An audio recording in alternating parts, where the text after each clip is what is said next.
No mercado financeiro, o Ibovespa caiu 0,91%. Eu vou saber então do Marcelo Casagrande quais fatores contribuíram para esse resultado. Marcelo.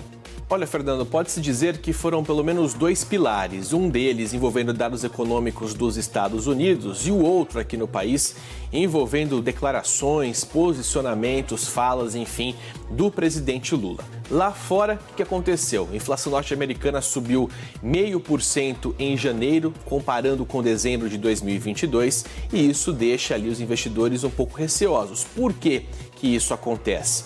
Porque isso estava muito ali além do esperado, né? O crescimento acima do esperado pelos analistas.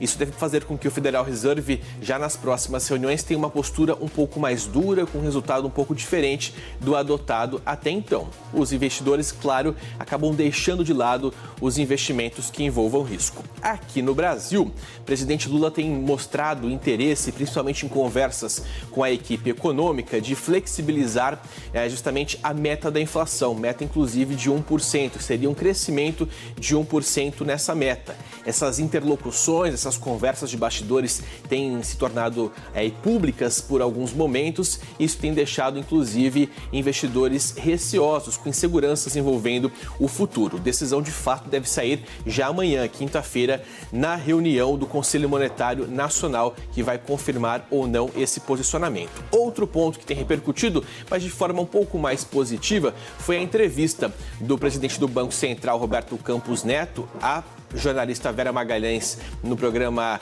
Roda Viva da TV Cultura. Os analistas de mercado viram um presidente do Banco Central, um Roberto Campos Neto, aí um pouco mais político, com declarações mais de bandeira branca ao presidente Lula e também com falas que dizem que ele vai ter diálogo, que o Banco Central tem que ter diálogo com a atual gestão, claro, pensando no crescimento do país. Em toda essa história, pontos positivos e negativos. Negativos se sobressaíram, por isso essa queda de quase 1% nesta terça-feira. Alguns destaques da Bolsa nesse pregão, apesar da queda, mais altas para Carrefour e Banco do Brasil, que tiveram altas superiores a 2% depois da divulgação de alguns balanços. Já o dólar também teve alta de 0,42 e fechou aí o pregão cotado em R$ 5,20, Fernando.